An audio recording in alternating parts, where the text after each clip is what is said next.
Hello, everyone, and welcome to our special FinTech Talents Virtual Spring panel looking at the age of open finance.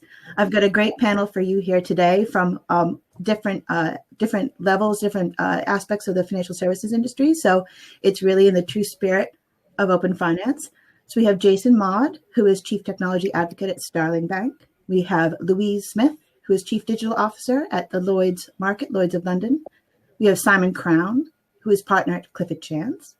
And we have Matt Cockney, who is Chief Commercial Officer at Yapley. So thank you to this panel. So I'm gonna ask a question of all of you, kind of an opening statement, and I'm gonna start with Jason because you're right next to me on my little box here. We really need to know. I mean, for the past sort of 18 months, 2 years, the industry has been talking about open banking. Now everyone's talking about open finance. So please tell us what open finance really is. So I think open finance is, for me at least, is taking the principles of open banking, the principles about allowing customers to take their data, financial data, and transfer it safely and securely from their bank to somewhere else, and allow other people to access it, and allow other people to access their accounts and so on, with their permission, of course, and taking that principle and applying it more widely, applying it to the entire finance industry. So beyond just banks, and also applying it to, say, insurance, to pensions, to mortgages, and so on, and all of these different aspects, and allowing for easy transference of financial data, and increasingly more than financial data, also things like identity data is being considered in this, allowing customers to own that data and allowing them to transfer it round from one provider to another as they wish. Excellent. And I mean, it makes a lot of sense, especially from Starling with its very sort of platform approach, marketplace approach. So it really fits in well with what you guys are doing. Absolutely. So Simon, I'm going to move on to you. Please tell us what open finance really means. Well, Jason's covered most of it, and I'm glad you came to me second. You wouldn't want to be answering this last when everything's said. But no, he's absolutely right. There's a big overlap in respect of open banking. This is all about financial data as well as related data relating to financial services, and essentially increasing the use of that data. So taking it from the sort of privileged holders of that data, who may be, in respect of open banking, are the account providers, and for the benefit largely of the subjects of that data, the consumers, to allow read and or write access to third parties. And the concerns that were expressed in respect of open banking, in respect of common infrastructure, so ease of transfer, and also while maintaining data security, all of the requirements that banks have to have, are still going to apply in respect of open finance. Excellent. And we'll be coming back to you to have sort of more of the legal aspect and some of the regulatory concerns looking at open finance later on in the discussion. So Matt, you're up. Please tell us your definition of what we can find from open finance. Thanks, Liz. So I think open finance is really just that next iteration.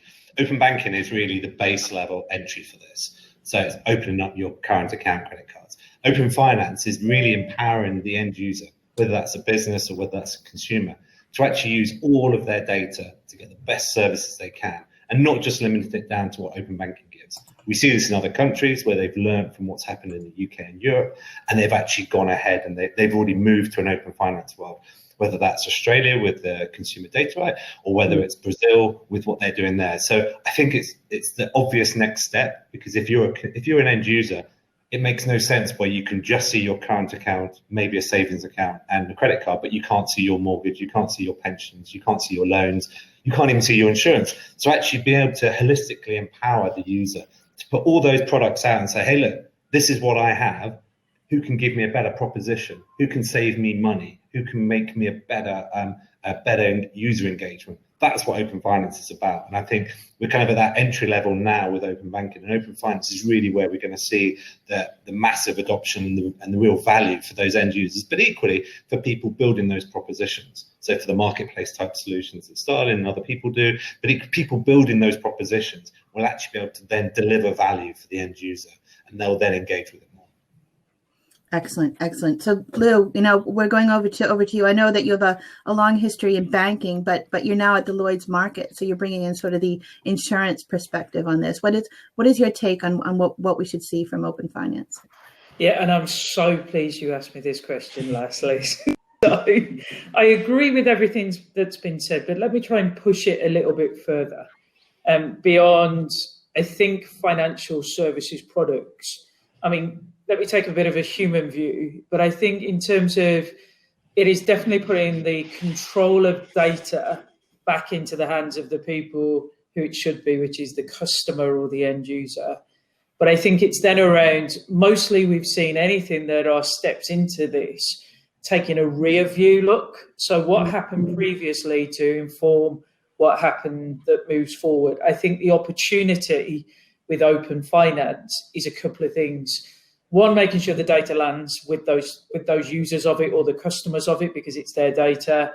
Secondly, trying to work through how do we combine that forward view with also the position of a customer. So how do you solve getting financial services to the most vulnerable? How do we actually use that in a way that's far more powerful than we have before? So I agree with the product view, but I also think there's a real opportunity with Open Finance. And actually, it's probably the open bit, which is about how do we then optimize how we actually help those individuals, whether that's insurance, whether that's claims, so placing a risk and claims, but also how do we support those users in terms of recognizing what's happening in life at points in time. So I think there's a real opportunity for a social aspect here, and we've already seen a bit of that in this intervention. So Open Finance to me means everything the guys have talked about, but actually how do we just push it that much further from a social and good perspective, if that makes sense.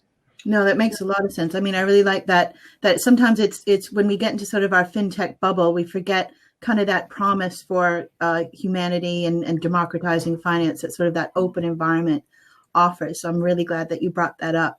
But I wanted to move on a bit and talk a bit about sort of that gap, that delta between the original open banking concept and moving on to Open Finance. And I'm going to start with Matt, because you're a provider in this space. What is that delta between open banking and Open Finance, and can we close it? Thanks, Liz. So I think it's really about how do we start to see providers, whether they're banks, whether they're insurers, whether they're pension companies, actually getting ahead of this and saying, actually, this will be great for our customers.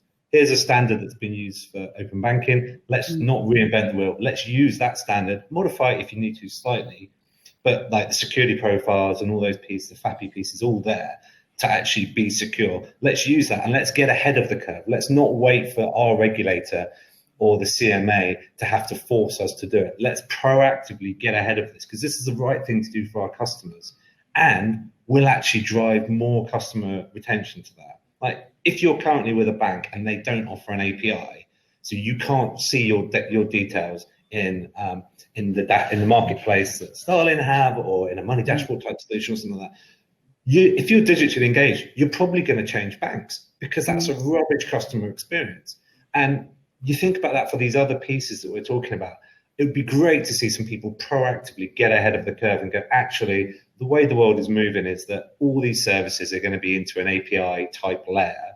So let's start getting ahead of that. Let's see that tide that's coming and proactively be a leader on this, rather than kind of dragging our heels like a lot of the big banks did around actually getting APIs up and working. And let's think about the consumer rather than think about our legacy tech stack. Let's think about what's best for that end user, our customers, whether that's for a social good, whether it's actually to make more money for them by selling them more services, or whether it's just the right thing to do. I think that's the piece that we really need. It'd be great to see some people leading on that. Interesting. Yeah. I mean, I wanted to maybe move on to Jason as well for a similar question, just because I think you're also very positioned to kind of see where that delta is and where that bridge is between open banking and open finance. Is it possible to close it? Sure. Yeah, I think that I really like your use of the word democratizing, because I think that's what a lot of this is, and a lot of what this difference is. So banks have always been able to connect up to each other and to other into the financial rails of the UK and international systems via APIs. Now, sometimes those APIs have been somewhat primitive, shall we say, rather than more modern techniques, which are much better, safer, secure, and so on. But that has very much been a closed shop. So it's been banks connecting to each other and to the rails without allowing customers in on what's going on. And this is very much about allowing customers to peek behind the curtain, as it were, and see what's going on. Obviously not from the entire bank's perspective, but certainly from their perspective as a customer. What is their data doing? And so on. And it's this sort of revealing of what's going on that I think is the big thing here. Now, a lot of the time that hasn't happened, sometimes because banks don't want to show what's going on, but more often than not because they haven't got the ability to show that. And I think that's where closing this gap, and allowing the customers to see what's going on, that's where the real challenge is improving your technology to the point where your API isn't just a thing that you go, oh God, we've got to have an API. Let's tack one on the the end once we've built the system. It's your first thing. Your first thing is going, we're going to build the system with an API. How do we make sure that customers can connect to that, as well as outside, as well as other people in the other entities in the financial system? And that's the key hurdle that has to be overcome. Excellent. So just there was something you said there that, hold on one second, I'm just going to do a very quick call. Sorry about that, everybody. Don't have Rivita for breakfast. So I something you mentioned there that popped in my head, and I wanted to go back to Lou for a moment. We've talked about before, that you're now CDO at the Lloyd's market, which is, a historic, one of the most storied insurance markets in the world. What is that discussion? I'm looking at that bridging the gap question that we're looking at now. I'm sure, had they heard of APIs before you came into the building? What is this sort of, romantic, historic market, and how are they dealing with this moving to open finance now? Yeah, and again, let me go back to and some work that we've been doing, and we're actually doing it in the public domain, which is actually quite brave. So firstly, Lloyd's have been really clear about their digital transformation. In fact, we've been very open about our blueprints, our future at Lloyd's. It's all in the open around what it is that we're trying to do. Lloyd's has some incredible heritage that most digital and data challengers would love, and that is a ready-made ecosystem that's built on relationships. And I'm talking about the good aspects of that.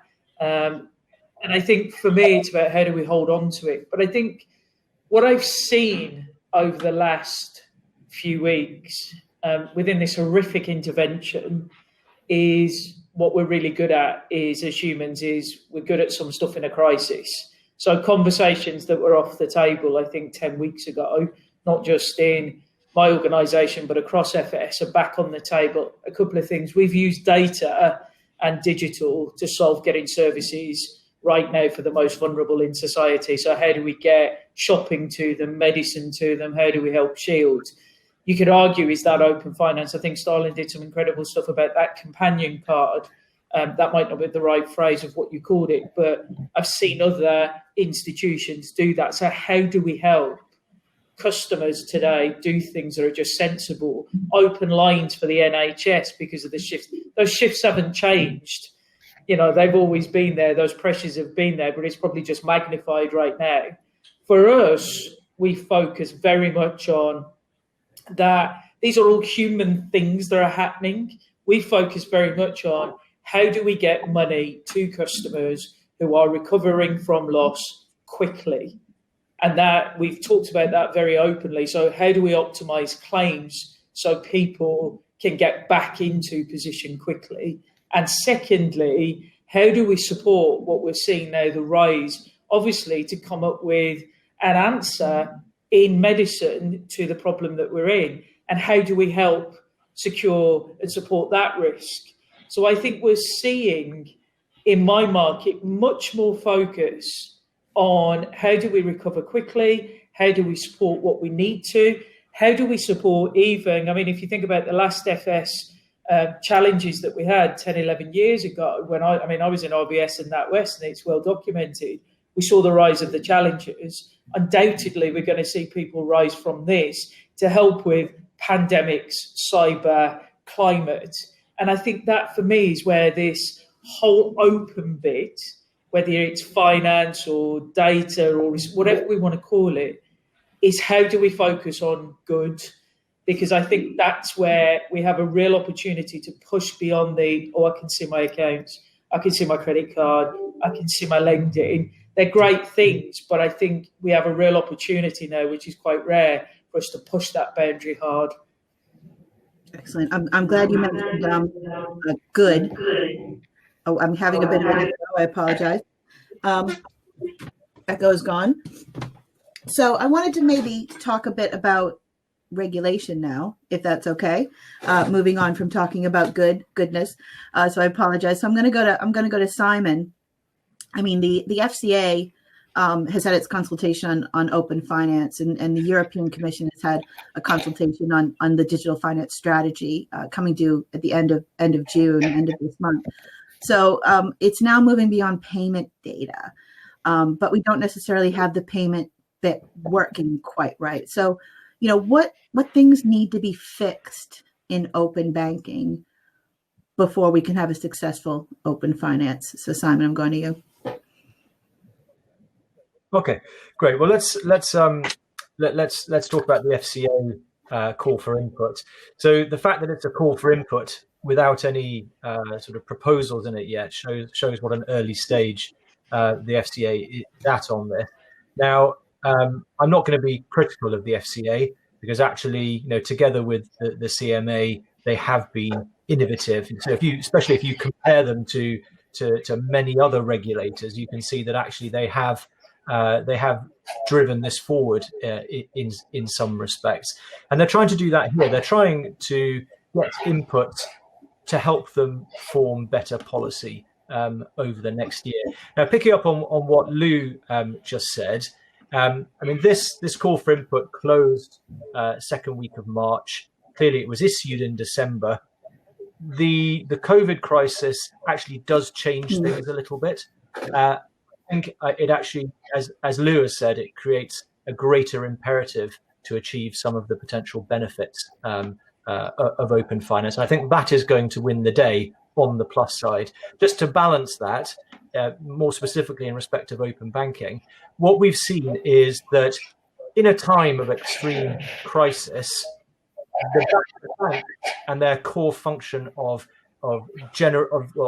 getting credit into the economy to keep the economy going was absolutely apparent. So if you think about the coronavirus lending schemes, the bounce back loans, the infrastructure for delivering those is the banks. Now, the banks will, of course, point to that, and they will also say that we're doing all of this at a time where interest rates have also reduced massively. So in that respect, the banks are in a slightly stronger position. But as I say, I think the imperative is going to be to get the benefits in terms of inclusion, in terms of better pricing, better offering, and also being able to put consumers into to give them more control over their own finances. Now, so you asked, what improvements are needed in respect of open banking. Well, there's a whole chapter on this in the call for input. I think some of it is quite tactful. I think the FCA obviously has sat in dozens and dozens of meetings with with the CMA9 and other API developers, and has probably been quite frustrated over some of the slow delivery or slow development of some of that. Looking away from the banks, there's also a point here that some of this is demand led. Okay, and I think they point to actually there not being massive, widespread popular demand as might have developed, and part of this is about literacy and education. Now we know that the FCA for many years, sort of pre-fintech even, has tried to reduce things like mis-selling risk, inertia in respect of current accounts through education, and I think. This is not just about the financial providers getting their act in gear. It's also about the demand side amongst the market. Excellent. No, that's very comprehensive. Thank you, Simon. I'm going to move the discussion a little bit on to sort of payments and data, and I'm going to go to Matt for this question. I mean, it seems like whether you're a fintech or a bank or another type of tech provider, how you kind of approach an open environment kind of differs. Where is the most interest? Is it with payments or is it with data? And how do you see the various focus from all the different participants? I think that's a really interesting question. I think if you'd asked that question 12 months ago, you'd probably got a very different answer. So originally it was all about data, but more and more we're seeing it about payments. And the fact of being able to make cheaper, faster, auto-reconciled payments using open banking versus a credit card or any other form of kind of payment rail is actually transformative for a lot of industries. And it kind of takes you outside that fintech world, because it then becomes relevant for e-commerce sites. It becomes relevant for travel companies. It becomes relevant for hotel companies. So a lot of these companies and industries that have been hammered by COVID actually looking about how can they bounce back and how can they save money in their operation side, and actually moving off paying by credit card and moving on to an open banking rail where you get the money immediately, you pay a lot lower fees, and the consumer has an easier journey going through that payment piece, I think is actually really where we're going to see a lot of take up. And the benefit of that is it then actually gets people comfortable with that whole journey. So then the data provisions around kind of how you can use your data and how you can get better services become a little less scary. If someone's already gone through an open banking payment journey to make a payment, they then have to go through a similar journey to share their data. It's actually a lot less scary than that first time of, oh, can you connect your bank account? And someone who hasn't gone through that journey before and hasn't got the financial literacy that Simon mentioned around what these products do and how the regulations work might be a bit off-put by by even connecting their bank app to that. So I think payments is kind of the gateway that allows a lot of these other propositions to build out. And then that actually pulls in people like insurers, it pulls in people like pension providers, because if you can make your insurance payments by an open banking payment rather than having to give your card details, and actually as a consumer, it's better because it doesn't have that auto renewal piece on it. Now you obviously got to get over the reluctance of some firms who like that auto renewal piece, but actually it opens up those industries to start using this. And it could even be in energy. So you could start making your payments for your utility bills using an open banking payment. A couple of our customers have that proposition in market today. So that then brings us into that much broader open world that Liz and Jason were talking about around how do we actually take this, how do we use payments as the entry method to get into these other pieces. And you look at Australia, it's open finance first, then it's energy, then it's telco. So they're already on that journey. And I think whilst the FCA are definitely one of the better regulators on this, it was quite frustrating that they delayed the consultation on open finance by 6 months, the day before it was due to close. So I think let's try and use payments as the route to get into this. And also it gives you that pan-European piece. So taking that view outside the UK, you can then start using like the SEPA rails in Europe and make pan-European international payments instantly. Excellent. Very, very good. That's a lot of thoughts to think about. But as a panel, we've got about 10 more minutes left. So I'm going to ask a final question of each of you. And Lou, since you were last time, you're going to be first this time out. So I'm just warning you. As I mentioned, as we started off this discussion, this open banking started, the discussions around it, talk about it about 2 years ago. what are some of the critical lessons that we as an industry have learned from open banking that we need to remember to make sure that open finance is a success? So Lou, I'm going to go to you first. Sure, thanks, Liz. I really appreciate that. In terms of going first this time, I'm actually going to link it back to what Simon said, because I think the more we open, whether that's data, products, services, propositions, the more we rightfully put it back into the hands of the customers and the people that use it. We need to do far more around helping customers know what's good and what's not. So I've seen some great examples globally, particularly in India, how they've thought about some of this, but how they're helping people understand when is it good to share your data around finance and which bits of it, but when is it not good? And actually, what does that start to look like? So the more we go open, the more it's transparent, but also the increase of traceability for customers. They're all good things, but there's always a watch. And I think the one area we have to think about, and I've not seen us yet close this at all. In fact, I think there's a lot to do, is how do we support customers around, well, what do I now do with that? How do I use it in the right and effective way? But also, when is it not good? Because whilst we've done some great stuff in this intervention where we've helped the most vulnerable, we need to make sure we also don't exploit it. So it's that watch area as we start to move through this. But I'd like to see far more focus around those, and I hate the word education because it implies a hierarchy, but more around how do we help people start to work with that and work with it in a far more effective way. So I think that's one of the big learns that we have to take forward as we move forward. Excellent. So Simon, I'm going to move on to you now. I mean, especially looking into some of the legal and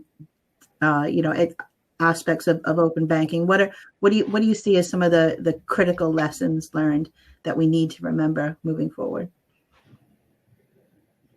Okay, so there is actually a slightly useful precedent here. So if we think about dormant assets, again, everything that's been done in the UK, that started with dormant bank accounts, and the Dormant Assets Commission has been looking to see how the recovery of dormant assets can be extended to other product areas, so such as money sitting in insurance products, in pensions, in savings, in funds, and so on. And so that product by product analysis, what is the legal and regulatory framework for that particular product, and in respect of what we want to do here, which is to define dormancy and it's exactly the same method will be required in respect of the transition from open banking to open finance. So in other words, we need to remember that if we're going to do something with pensions sit within a legal and regulatory framework, not just contractual, but also the pension provider has got a rule set around it, which determines not just interaction in respect of customer data, but also who has rights in respect of use of that data, who can transact, who can instruct, who needs a report afterwards. So I think the point here is that as we expand open finance product by product, there will be some poor person who has to sit there and think, okay, so this is what I'm required to do. What are the regulatory impediments to that? Now, there are some things, of course, which sit across all of this from a legal and regulatory set. So GDPR is very helpful in that respect. In other words, there's not a sort of data regime per product set that sort of sits over the top of them. But obviously, it's that product specific regulation will be a bit of an obstacle. And that's very good. I wanted to go to Jason next. Jason, are you still there? Yes. Excellent. So I mean, I think we all know the question now. What are some of the critical lessons that we really need to keep in mind going forward? Sure. So I think that the one lesson I would make sure that we learnt from open banking to take forward to open finance is we need to make sure that we aren't just creating a solution in search of a problem. I think that there is, often a tendency with these things, especially in the banking and finance world, to go, here's a thing, how do we use it? Here's AI and machine learning, how do we use it? Here's blockchain, how do we use it? Here's open banking, open finance connectivity, how do we use it? And we really need to start by going, what are the problems customers have? What are the the challenges that they are facing in making sure that they live good and healthy financial lives, and how can we help them with that? And I am pretty sure that open finance is going to be the answer to some of those problems. But first, we have to identify what those problems are. The one that keeps coming to my mind is house buying. So I often think that the process of buying a house is completely ridiculous from the customer's point of view. They have to go to an estate agent. Everyone agrees with you on that. Yeah, absolutely. They have to go to an estate agent, find a house, then go to a mortgage broker or bank and get a mortgage. Then they have to go, to solicitors and so on and get, conveyancing done and blah, blah, blah, blah, blah. And they have to become a project manager in order to get this done. They have to, coordinate lots of different entities. And the question is, well, why should they have to do that? Why shouldn't they just be able to walk into what I term the house shop and buy a house? And, that requires some level of transference of data from, say, their, financial records to prove that they can afford the house that they want to buy, which is where things like open finance would come into this. So I think that first, with open finance, we have to identify the problems we want to solve. Then we can jump in and say, right, how do we solve these problems in with data connectivity, with giving the customer control over where their data sits and how it moves around. Excellent. So Matt, you're going to bring us home with our final critical lessons we need to learn to make open finance successful. I think the main one is that what we've learned from open banking is you can't leave the banks to do it themselves. With a couple of notable exceptions, you have to sit on top of them and you have to keep them onto a schedule, because if you leave them to their own devices, they just won't do it. So I think that regulation-led, unfortunately, is the way that we have to go. But equally, let's try and simplify things. So we have a standard that works for banking. Let's use that for other things. Let's not spend the next 2 years defining a standard for insurance, defining a standard for pensions, and letting everyone build their own bespoke thing. Much as an API company, for us, that would be great because it adds complexity. So it's really good for our business, but it's not actually the right thing to do for the ecosystem. So let's actually try and reuse assets that exist. And also, let's move away from that question about 90% of consumers don't know what open banking is, and much around what Jason said is, what are the problems we're trying to solve, and let's build products that solve those problems rather than look at this shiny thing that uses APIs, because that just won't get traction in the market. So it's that kind of how do we build products that actually solve real consumer problems, and the house buying one is an excellent one, because mortgage brokers won't use open banking data because a lot of the banks refuse to accept the digital piece. They want to have to scan PDFs, even if it's gone through OCR type technology. So we got to get over that institutional resistance to actually using digital pieces. And I think COVID will drive a lot of that digital transformation and accelerate it significantly. So let's try and reuse those assets, and let's not reinvent the wheel. We have some great products now in the market. Let's really power them up by opening up these other pieces that go into that. Excellent, Matt. Thank you so much. I think the open finance discussion is one that the industry will be having for quite some time. So I want to thank our panel. I want to thank Jason, Simon, Matt, and Lou. Thank you so much for taking the time to join us now. Stay on the main stage for more content. Our interactive sessions start at 12:30. Our networking happens during the breaks. And as always, our expo area is open with all of our rock star sponsors. So please visit them now. Thank you.